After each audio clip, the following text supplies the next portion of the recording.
أولئك الذين تقبل عنهم أحسن ما عملوا ونتجاوز عن سيئاتهم في أصحاب الجنة وعد الصدق الذي كانوا يوعدون الذي قال لوالديه أوفٍ لكما تعدانني أن أخرج وقد خلت القرون من قبلي وهما يستغيثان الله ويلك آمن إن وعد الله حق فيقول ما هذا إلا أساطير الأولين أولئك الذين حق عليهم القول في أمم قد خلت من قبلهم من الجن والإنس إنهم كانوا خاسرين ولكل درجات مما عملوا وليوفيهم أعمالهم وهم لا يظلمون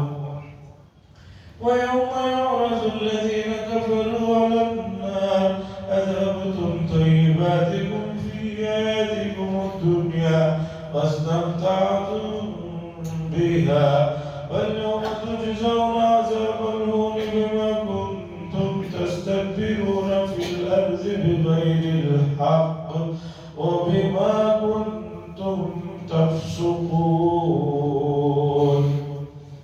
حضرات اس سورہ احقاف کی آیتیں ہیں جو آخری آیت پچھلی مجلس میں آئی وہ یہ تھی کہ اللہ تعالیٰ نے والدین کا جو احسان ہے ان کے جو حقوق ہیں ان کو بتایا کہ خاص طور پر والدہ نے حالت حمل میں جس مشقت کو برداشت کیا ہے ان کا سب کا تذکرہ ہوا، فرما بردار بچوں کا تذکرہ ہوا جو اپنے والدین کی لیے دعائیں کرتے ہیں اور نیک چیزوں کی طرف متوجہ ہیں۔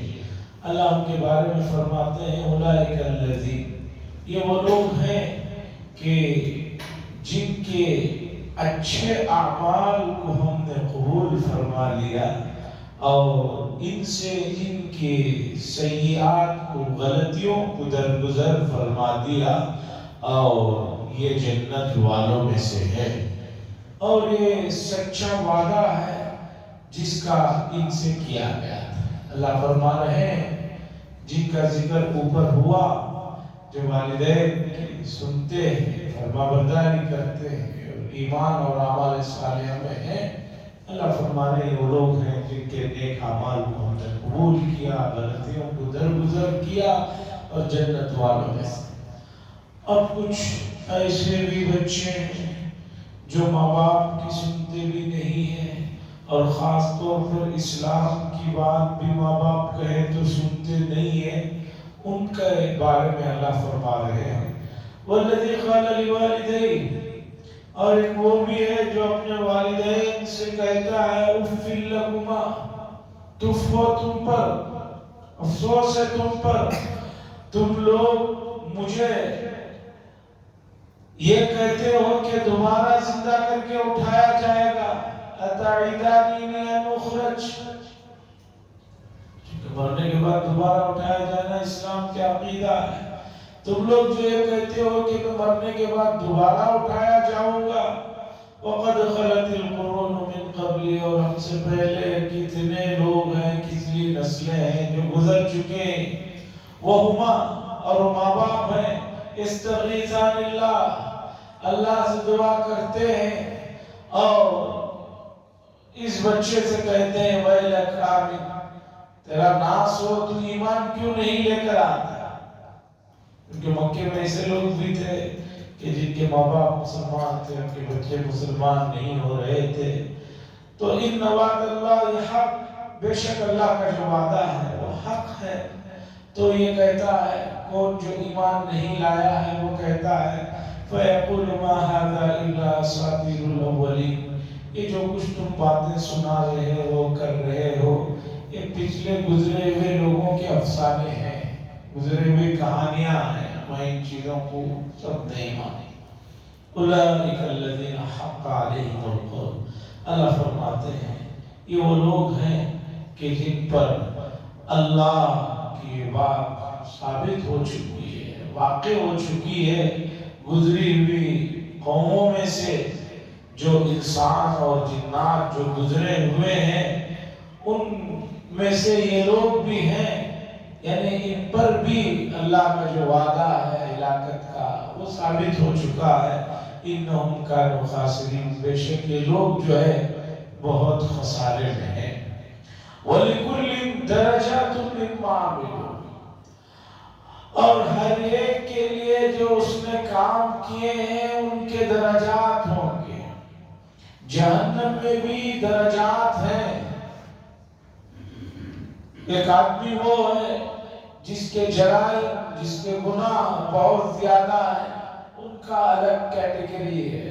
ایک کوئی دوسرا ہے، اس کے الگ اعمال، اس کے الگ جو ہے گناہ ہیں، ان کا الگ جو ہے کیٹیگری کا، یعنی جہنم میں بھی کیٹیگری ہے جہاں پر ان کو ان کے گناہوں کے بقدر جو ہے رکھا جائے گا۔ وَلِكُلٍّ دَرَجَاتٌ مِّمَّا عَمِلُوا، اور ہر ایک کے لیے درجات ہے اس چیز میں جسے انہوں نے کیا۔ وَلِيُوَفِّيَهُمْ أَعْمَالَهُمْ، اور تاکہ جو ہے ان کو پورا بدلہ دیا جائے اس چیز کا جسے انہوں نے کیا۔ وَهُمْ لَا يُظْلَمُونَ، اور ان پر کوئی ظلم نہیں ہوگا۔ بھئی ایک آدمی نے جو ہے کام جو کیے اس سے بڑھ کر اسے عذاب نہیں ہوگا، جتنے کا وعدہ ہے اتنا ہی ہوگا۔ وَيَوْمَ يُعْرَضُ الَّذِينَ كَفَرُوا عَلَى النَّارِ، اور اس دن کو بھی یاد کیجئے جس دن جہنم پر انکار کرنے والوں کو پیش کیا جائے گا اور ان سے کہا جائے گا کہ تم لوگوں نے جو دنیا میں کچھ اچھے کام کیے تھے اس کا بدلہ تمہیں دنیا ہی میں دے دیا گیا۔ دنیا میں جو تم نے لذتیں اٹھا لی ہے، وہاں کوئی نیک کام یا رفائی کام کسی نے یہاں کیا تو اس کا بدلہ اسے یہی دے دیا جائے گا۔ آج جو ہے یہاں آخرت میں تمہارے لیے ان نیک کاموں کا ایمان نہ ہونے کی وجہ سے جو کیے ہیں کوئی بدلہ نہیں ملے گا، بلکہ ذلت و خواری کا عذاب تمہیں ہوگا۔ ایمان بنیاد ہے، ایمان کے بغیر جو بھی اعمال ہوتے ہیں ان اعمال کی وہ قدر نہیں ہے جو ایمان کے ساتھ ہے۔ مثال سے سمجھیے، ایک آدمی ڈگری کرنے کے بعد کوئی ڈپلومہ کرتا ہے، اور ایک آدمی ڈگری کیے بغیر SSLC کے بعد ڈپلومہ کرتا ہے، دونوں میں بہت فرق ہے۔ ڈگری ہونے کے بعد کا جو ڈپلومہ ہے اس کی ویلیو الگ ہے۔ SSLC کے بعد اگر ڈپلومہ کرتا ہے سیم وہی ڈپلومہ تو اس کی وہ ویلیو نہیں ہے۔ تو دنیا میں کچھ غیر بھی ہیں جو نیک کام کرتے ہیں۔ آپ کو بہت سے ریلوے اسٹیشنوں کو دیکھنے کو ملے گا، پینے کے پانی کے لیے رفائی فلٹر لگائے ہوئے ہیں، ٹھنڈے وہ جو ہے فریجیں لگائے ہوئے ہیں، کچھ غیر مسلموں کے ادارے ہیں، کچھ ان کے یہ ہیں، کام کر رہے ہیں، اس میں کوئی انکار نہیں ہے، لیکن ان کا بدلہ آخرت میں ملنے کے لیے ایمان شرط ہے۔ تو اس لیے آدمی کو اپنے ایمان کے سلسلے میں حساس اور بیدار ہونے کی ضرورت ہے۔ موجودہ زمانے میں ہر آدمی سمجھ رہا ہے کہ میرے سے بڑا کوئی مومن نہیں ہے، میرے سے بڑا کوئی مسلمان نہیں ہے۔ اسے پتہ ہی نہیں ہے کہ کئی مرتبہ اس کے زبان سے نکلے ہوئے جملے اسے ایمان کے دائرے سے نکال دیتے ہیں۔ اسے پتہ ہی نہیں، آرام سے وہ کہہ رہا ہے کہ میں تو خاندانی مسلمان ہوں، ہمارا خاندان وہ ہے، یہ ہے، اس خوش فہمی میں جی رہا ہے۔ موجودہ زمانے میں لوگ ماڈرن بننے کے لیے جو باتیں کر رہے ہیں، جو طریقے اپنا رہے ہیں، وہ ایمان کے لیے بڑے خطرے کی چیز ہے۔ ایمان کی حفاظت بہت ضروری ہے، اور ایمان کے اوپر ہی سب سے زیادہ حملے ہوتے ہیں۔ جیسے کہ موجودہ زمانے میں ختم نبوت کا مسئلہ ہے، لوگ اٹھے ہیں اور کہہ رہے ہیں کہ نہیں بھئی حضور بھی نبی تھے، یہ ہمارے جو آئے ہیں مثلا شکیل بن حنیف ہے، وہ گوہر شاہی ہے، اور وہ پتہ نہیں فلاں ہے، یہ بھی نبی ہے، یعنی وہ نبی کا ہی سایہ ہے، عکس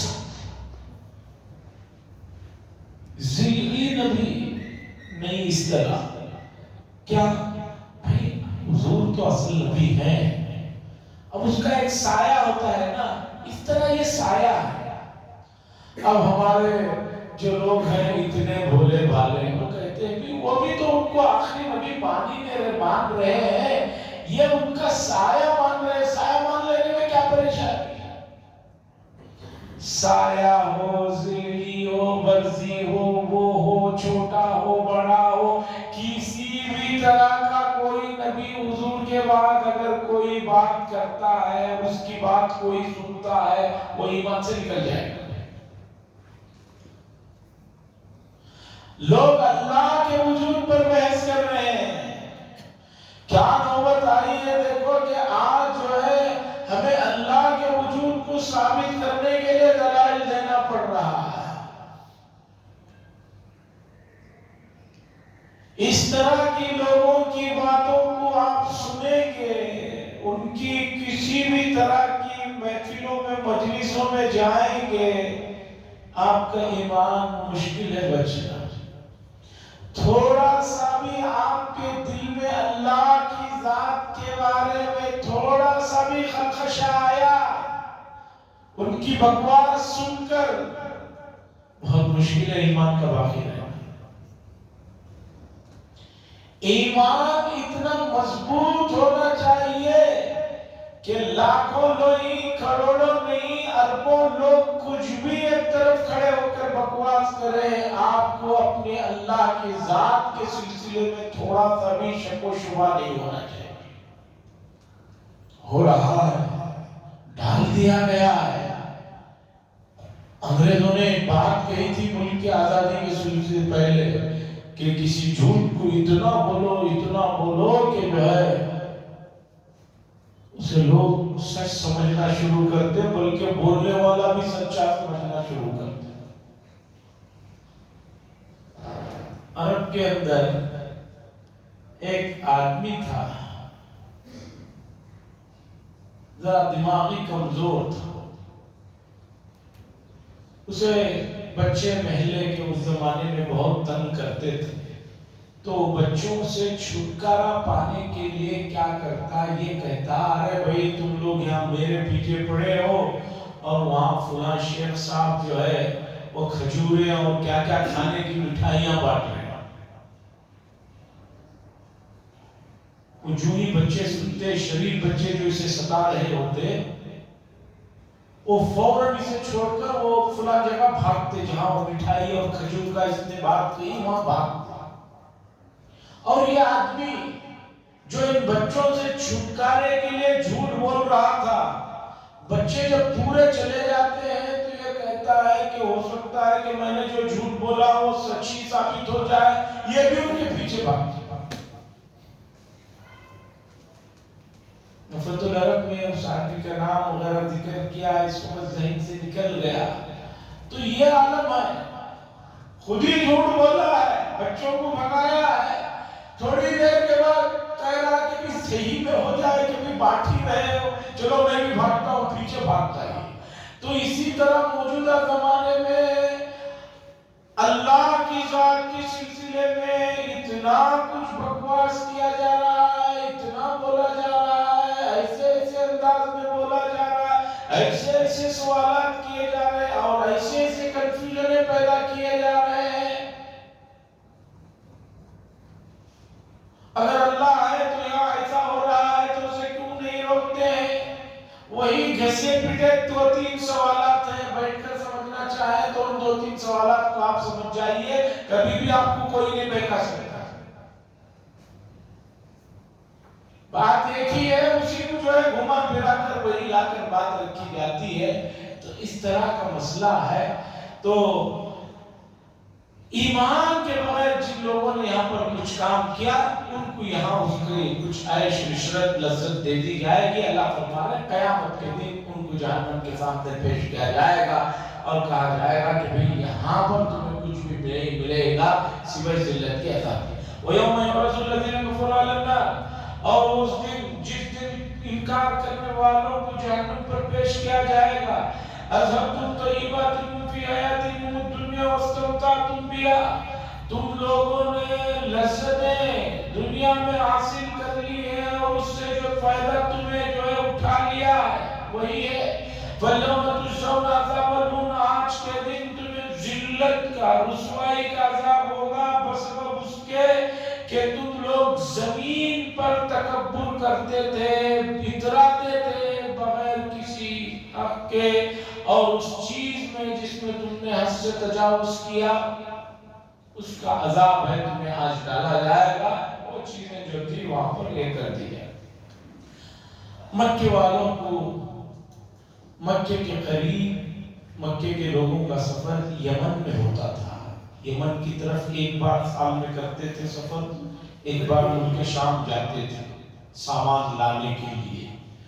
تو یمن کے آس پاس ایک علاقہ ہے حضرموت، یہاں پر قوم عاد حضرت ہود علیہ السلام کی قوم بستی تھی، اور یہ تقریباً حضرت عیسیٰ علیہ السلام کی پیدائش سے 2-2.5 سال پہلے کی قوم تھی، اور بڑی طاقتور قوم تھی، بڑے مضبوط لوگ تھے، بڑے محلات تھے، سب کچھ تھے. اللہ نے مکے والوں کو بتایا کہ نوح علیہ السلام کے بعد جو قوم مجموعی طور پر ایک ساتھ ہلاک ہوئی وہ قوم عاد تھی، جن کی طرف ہود علیہ السلام پیغمبر بنا کر بھیجے گئے. 7 دن 7 لیال و 8 ایام، 7 راتیں اور 8 دن ان پر مسلسل آسمان سے ہوائیں چلی ہیں، جس کے بعد یہ نیست و نابود ہو کر رہ گئے. مکے والوں کو اللہ تعالیٰ نے ان آیات میں بتایا تم وہاں جاتے ہو ان سے عبرت حاصل کرو. ان لوگوں نے بھی انبیاء کی بات نہیں مانی تو کیا ہوا، تمہارا بھی یہی حال ہوگا.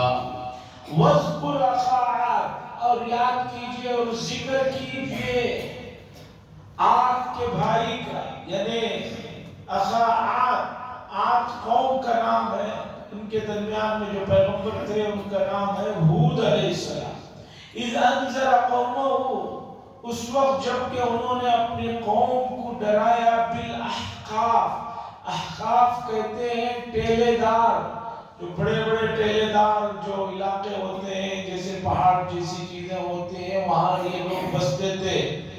وقد خلت النذور من بین یدیہ، اور ان سے پہلے یعنی قوم عاد سے پہلے ہود علیہ السلام سے پہلے بھی ڈرانے والے گزرے ہیں.